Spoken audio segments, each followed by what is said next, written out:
Oh, we're here to make a video this morning. Sunday morning. Marijuana. You thinking that? No. Cigarette. I rolled it myself. But what? Why am I so afraid here? Because marijuana is illegal, I go to jail, right? We spend billions of dollars to stop marijuana. Now the drug cartels are moving into the states. Scoutmaster tells me, can't even take the kids camping. I'm afraid they're going to run into a pot field in the national forest and be shot by someone with an AK-47 that's watching the pot. You want to end the marijuana problem? You want to end the drug problem? It's Jer. He's the answer for you. Here's how you do it. You make it legal. You know, it's so simple. You take the money out of it, and we make the money, solve all our financial problems. This is quite simple. We already legalize alcohol. Far many more people have been killed by alcohol and will be killed even while I'm making this video because of drunk drivers. It would be very simple to just pass a law that says you better not operate a motor vehicle if you're not in control of yourself. What the hell difference does it make how you get out of control? We can't control people who want to commit suicide. They damn well will find a way to do it. They even do it in prison. Yep, with a close guards and everything. My one well-known person in the news did it with a fountain pen the other day. If we really want to stop the drugs, we take the money out of the drug situation, and we make the money ourselves.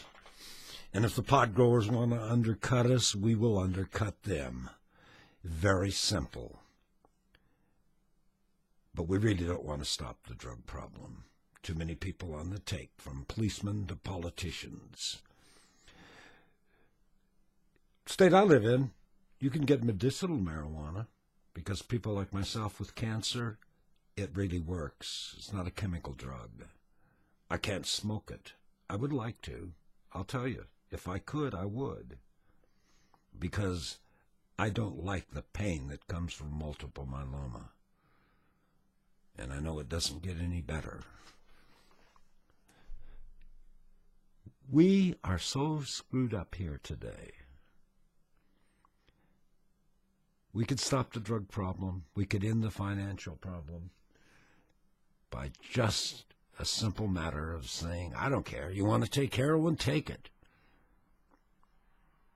But don't you get on the highway and your little twit meth addict, smoke it or whatever you do. Do you smoke meth? I don't even know. If you're going to get high on meth, and don't yell at anybody, and don't smash up mama's house, or don't take mama's purse, because we'll put you in jail, because that's a crime. It doesn't matter. People that are out of control are out of control. What in the hell difference does it make how they got out of control? It's so simple. We make money for everything in this country. We might as well make money with pot. I mean, we're already making it with the alcohol. We seem to think that's just peachy keen. Most of the politicians drink alcohol, so it's just wonderful. But I'm getting sick and tired of our military off protecting the borders of other countries when our border is left unchecked. Let me tell you something.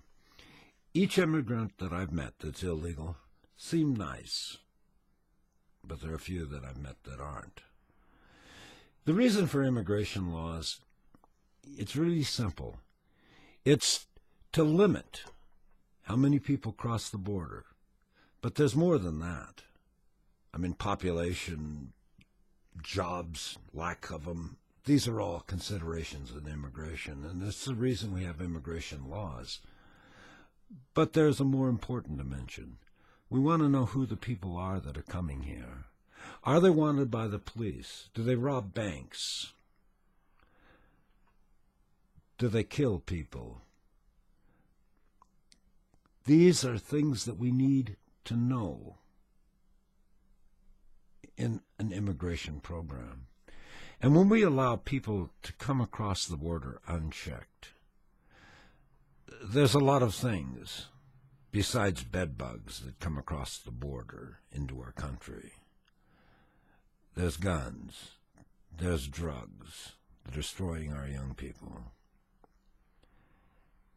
We're fools. We use our military for world domination and control and to force capitalism upon the rest of the world.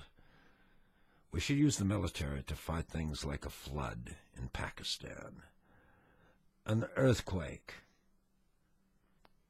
a tsunami, a forest fire, protecting our border to make sure that people aren't coming over here and planting their flag. I passed a VW van the other day. You remember what they were? I haven't seen one in a long time.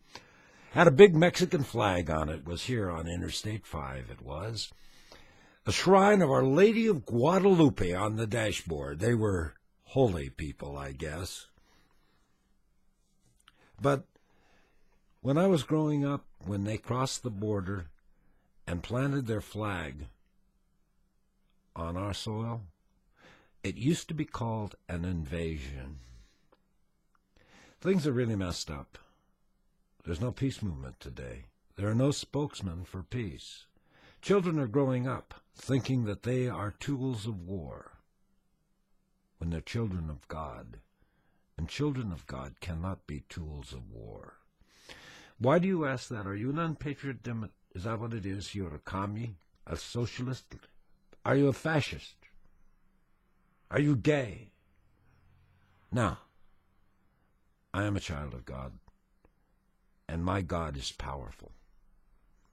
If you doubt the power of my God, type in helicopter crashes here on YouTube and watch how quick, in the flash of a second, life can be taken. God can do that. He doesn't need my help today to do it. Who needs you as a tool of war? It's business.